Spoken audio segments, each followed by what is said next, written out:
Na sua opinião, por que há tanta saída de capital estrangeiro da B3? Já mais de 40 bi no ano, né? Se tá barata. Cara, o Braulio, excelente pergunta, né? Porque assim, a nossa visão é mercado interno, né? A gente olha para o Brasil.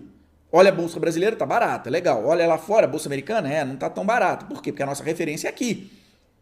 Nossa taxa de juros é aqui. Agora e o gringo? O gringo tem todo o leque do mundo para ele investir. Então ele tira a grana do Brasil, mesmo com a taxa atraente, mesmo com a bolsa barata. Por quê? Porque ele vê um risco nosso exclusivo, um risco sistêmico. Aumento de gasto público, endividamento. Aí ele olha para o México, ele olha para outros países, Nicarágua, Equador, ele olha para vários outros e fala assim: opa, peraí, a própria Argentina. Né? Não sei se vocês sabem, mas o peso já passa o real. A taxa de juros lá daqui a pouco encontra a nossa. Então ele olha para esses outros setores, assim, ele tem todo um leque e fala assim: opa, peraí, eu vou tirar do Brasil e boto aqui, ó. É muito mais fácil para ele. Então a saída de capital é muito grande. Só que é o seguinte: o gringo, ele gosta do Brasil, ele voltaria muito rápido para cá, desde que ele conseguisse vislumbrar. E outra, ainda quer mais um componente de risco? O risco jurídico. E isso aí é evidente, não é? O governo parece uma criança mimada. Ele perde a votação, recorre ao judiciário. E aí, esse problema jurídico é muito ruim. E a gente já tem um histórico disso, né? Lá atrás, Dilma, na canetada, mudou toda a regra do setor elétrico. Hoje você paga uma luz mais cara em função daquele período lá atrás. Os investimentos cessam, somem. Então, você tem insegurança econômica, insegurança jurídica, e no leque do cara lá, é a mesma coisa eu chegar para você e falar assim: ó, eu tenho uns países aqui para você investir seu dinheiro. Brasil, Coreia do Norte, Cuba e Venezuela. Onde você vai pôr seu dinheiro? Eu ponho no Brasil. Vai tirar da Venezuela? Vou, pode tirar. Entende? Por quê? Porque no meu leque, o menos pior é Brasil. Só que no leque do gringo, ele nem olha a Venezuela, ele não olha, mas ele olha uma Argentina melhorando. Ele olha outros países melhorando. México. Ele vê mais promissor, ele joga a grana para lá. Mas aqui, veja bem, a gente não depende desse dinheiro para ter uma bolsa forte, tá? Isso é uma ilusão. Esse é um dinheiro muito volátil, ele é um dinheiro que vai para todo lado, tá? Só fica ciente disso. É um dinheiro que está toda hora mudando de mão. Então não é ele o responsável. Investimento, olha só, a gente esquece rápido. Boa parte do resultado do PIB são investimentos contratados quando nós tínhamos o governador de São Paulo como ministro. Não sei se vocês lembram, mas o Tarcísio, quando ministro, ele fez privatizações, ele já fez vários investimentos contratados que iriam entrar ao longo dos anos. Que os investimentos não entram de uma vez. Investimentos estes que foram entrando e continuam mantendo o PIB. Quando um período desses investimentos cessarem, aí a gente vai ver uma economia um pouquinho mais frágil. Entendeu? O gringo sabe disso. E aí ele acaba realocando. Tá? É muito importante, pessoal, a medida econômica tomada hoje, ela não tem reflexo hoje, ela não é digital, ela é analógica. O reflexo, por exemplo, de uma variação na Selic só é sentida pelo mercado depois de 3 a 4 meses. Na Selic, 3 a 4 meses. Então, um investimento, por exemplo, um contrato de 100 bi de investimento em infraestrutura, ele não entra mês que vem. Ele entra ao longo de vários anos. Então, ele continua movimentando a economia por longos anos. Então, uma medida econômica tomada hoje, o reflexo ele é muito lento na economia. Tanto que naquele período 2010, 2015, na eleição com a Aécio, a Dilma se apegava à empregabilidade. Por quê? Porque era o último bastião da economia que ainda falava a favor dela. Mas a gente já sabia que em algum momento a empregabilidade iria cair. Só que ela é muito lenta. Depois a empregabilidade começa a cair, o governo fica insustentável e aí ela sofre impeachment. Tá? Então, em economia tem isso. Tenho 14 anos. Já está tarde para começar? Isso é piada, né? Randon, 9,37, comprando bastante. Cambi 3, Cambuci, segue atrativa nesse momento? Segue. Petro, tá dando entrada? Já falei de Petro. Pré-fixado é bom com marcação a mercado e juros caindo? Cara, vamos lá, pessoal. Marcação a mercado não é o que faz o preço do título. Marcação a mercado é um mecanismo de transparência criado pelo governo para que a curva de preço do título aconteça no dia. Porque como é que era antigamente? Você tinha a marcação, se eu não me engano, no final do mês. Então, se, um exemplo, o mercado estressava durante o mês, a marcação era feita só no final do mês. Com isso, se você tirasse, um exemplo, o dinheiro de um fundo no 29º dia do mês, cuja marcação só aconteceria no dia seguinte, se for um dia terrível, onde teria queda, houve transferência de dinheiro. Por quê? Porque eu saí no 29º com a cota do mês passado, que era uma cota mais alta.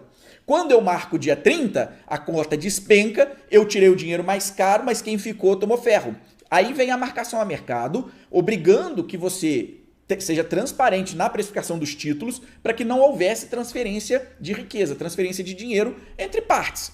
Isso é a marcação a mercado, tá? Então, é ela que faz o preço? Não, é a expectativa que obriga o mercado a marcar mercado. Tá ok? Agora, pré-fixado e juro caindo, mas o juro não está caindo, cara, o juro está subindo. Vamos lá, quem faz preço nos títulos públicos não é a Selic, quem faz preço nos títulos públicos é a curva de juros. Você tem que entender isso. Não tem como, cara, tem que dar uma estudada, né? Entender isso para poder tomar uma decisão de pré ou IPCA. Se 80% do lucro da Cosan vem da Raízen, não seria o caso de comprar Raízen? Sim, pode ser. Esperar a alta e depois vender e comprar. Aí você me confundiu tudo, Marcos. Esperar uma alta. Cara, vamos lá. Seria o caso de comprar Raízen, esperar uma alta da Raízen, vender Raízen e comprar Cosan. Mas quem te falou que Cosan não subiria com uma alta da Raízen? Aí pronto. Truco. Ah, pessoal, quem não deu like pode dar like. Vamos lá, mais 3 perguntas. Vamos lá. Bom, o Jonathan pergunta, qual a fragilidade do governo e economia? Tu acredita em impeachment? Não sei. Política não é meu forte, não entendo nada de política. O que eu posso te dizer é o seguinte, o Centrão, ele está perdendo o Centrão, o governo perdeu força, dólar a R$6, a pressão no governo é absurda, popularidade já está baixa, como vem mostrando as pesquisas, e aí você tira a sua conclusão. Agora, política eu não entendo, não sei. Não sei o que pode acontecer. Expectativa futura de Bradesco para você é promissora? Para mim é promissora. Quais os 3 dados da análise fundamentalista você considera mais importante? Em primeiro lugar, a empresa. Em segundo lugar, a empresa. Em terceiro lugar, a empresa. E aí você pode derivar um pouquinho, né? A empresa, o que ela faz, qual setor, né? Esse é um ponto importante. Quais produtos, como é que é a planta, por aí vai. Aí você deriva ali e tal, para você conhecer. Mas são os três dados mais importantes da análise da empresa. Uma boa análise fundamentalista. Empresa, empresa e empresa. Tenho 10 ações na carteira. Mantenho o mesmo valor em todas elas ou posso concentrar mais aportes em uma ou outra? Pode concentrar os aportes em uma ou outra, tá? Deixo as outras com menos aportes. Pode concentrar. Então, para fechar, vamos falar disso. Qual ação da carteira eu compro mais? Essa é uma excelente pergunta. Qual ação da carteira eu concentro? Tá? Isso é um ponto importante. Anderson, tempo que eu não escuto uma pergunta tão boa, cara. Muito boa mesmo. Ok? Vamos lá. Primeiro, contrário tudo ao que vocês possam imaginar, a concentração vem daquela que está te dando resultado. Ou seja, não só resultado de alta. Não é isso. É o resultado em termos de... A minha expectativa da companhia é que ela cresça a receita, cresça a geração de caixa. Então ela traz um resultado com esses crescimentos. Ah, mas está caindo. Aí é outra coisa, cara. É mercado, é expectativa, é risco sistêmico, é cabaré, é um monte de coisa, não é? E aí outra coisa, beleza. Mas o que você tem que olhar é se ela está te entregando o resultado, crescimento de acordo com o que você esperava. Se isso está acontecendo, aí sim você vai olhar preço para saber o melhor momento. Aí você olha o gráfico. Associa isso ao gráfico para achar o melhor time, momento de preço para pagar no negócio, que você já gosta. Logo, se eu tenho uma boa empresa, com uma boa expectativa, vem me entregando resultado, por que não deixar ela crescer na carteira? Sem esquecer das demais. A análise das demais continua acontecendo, sendo mantida.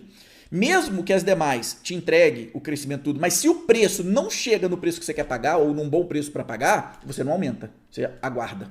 Tá? E na hora certa você vai lá e mete os 2 pés no peito. Ou seja, não há necessidade de que você mantenha igualdade entre as suas posições.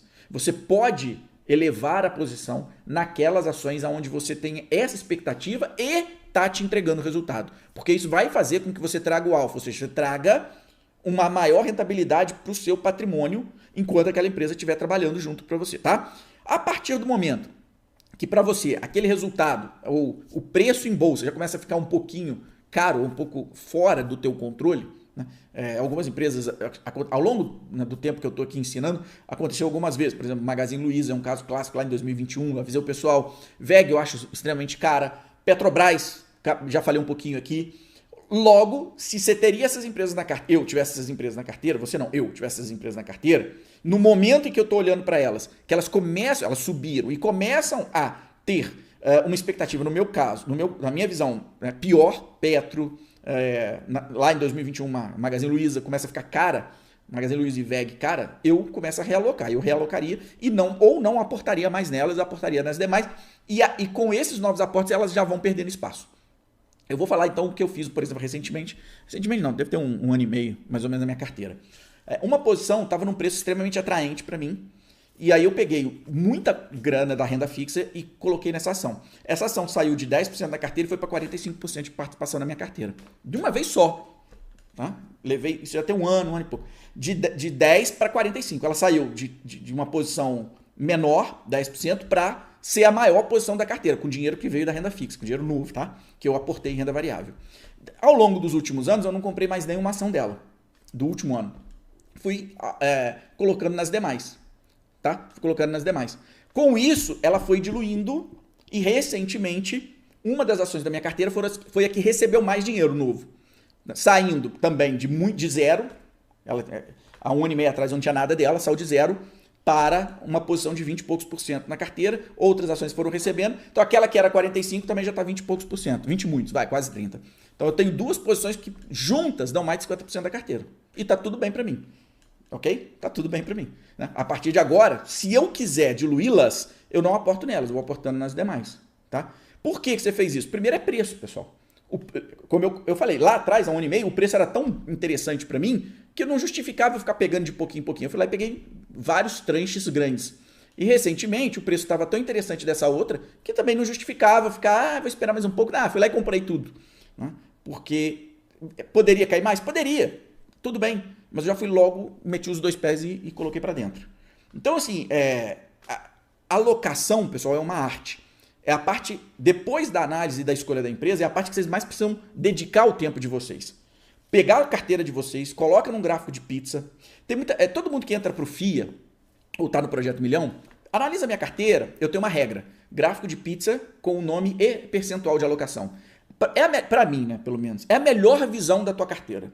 Você coloca ela ali e fica olhando para aquilo. E pensando, essa ação aqui, eu teria mais? E se eu tiver mais dessa e menos dessa, o que eu acho que vai acontecer com a minha carteira? Esse exercício, depois de escolher as ações, óbvio, né? Porque não adianta você fazer isso com lixo, tem que fazer com boas empresas. Depois disso, é o que mais vai te dar dinheiro. Tá? É o que mais vai te dar dinheiro. E aí você aproveita momentos de queda, aonde esse gráfico de pizza ele vai movimentando de acordo com o preço da ação, fechamento de mês a mês, e vai fazendo seus aportes, olhando para aquilo ali. Pode ser gráfico de barra? Não, pizza. Pelo menos para mim, né? Barra nunca funcionou. Pizza. Beleza? Qual o melhor indicador para verificar se a empresa está cara ou barata? Cara, não tem. Zé, não tem. Não tem o melhor indicador, não existe. Existe o uso dele em conjunto. Não adianta olhar para um preço sobre EBITDA ou preço sobre valor patrimonial sem saber a rentabilidade do negócio. Para onde vai a rentabilidade? Se você me disser para onde vai a rentabilidade, eu te digo se o PVP está baixo. É isso. Mas a rentabilidade é tanto. Não é quanto é. Para onde vai, se ela será imóvel, se ela não vai mudar. Por quê? Vamos lá, para fechar aí, pessoal. Falei que era a última, vamos lá. É outra pergunta muito boa. Todo múltiplo de preço, ele não existe por si só. Múltiplo de preço vem do mercado. Ou seja, é o quanto o mercado paga por uma empresa que gera tal caixa ou tem tal patrimônio. Só que o mercado só vai pagar mais ou menos de acordo com a rentabilidade que esse negócio te entrega. Ele não vai... Isso aconteceu, por exemplo, no Magazine Luiza. Com uma rentabilidade de 5%, o mercado pagava um PVP de 200. Cara, isso para mim é sinônimo de loucura, de alucinação. E tinha gente que comprava isso. Agora, imagina se ela sai de um ROIC de 5, um exemplo, para 50. Os 200 estava caro ou barato? Estava barato. Não é? Se a 5 o nego pagava 200, mas por que você então não compra? Porque a 5 já era muito para esse business. Cara, um business de varejo de linha branca com um ROI de 5%, tá louco. Não sobe mais.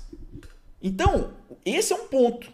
Nenhum múltiplo de preço sozinho vai te dizer se está caro ou barato. Esse é um erro que a maioria comete. Você precisa que esse múltiplo ande junto com múltiplos de rentabilidade, com margens. Então, se você tem dentro de uma empresa crescimento de receita, geração de caixa, com melhora de margem, e o mercado não está pagando por isso, cara, você achou um turbinador.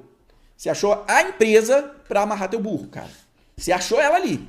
Acompanha e vai acumulando esse negócio. Ok? Valeu, pessoal. Um grande abraço. Até quarta-feira que vem. Fiquem com Deus e a gente se fala.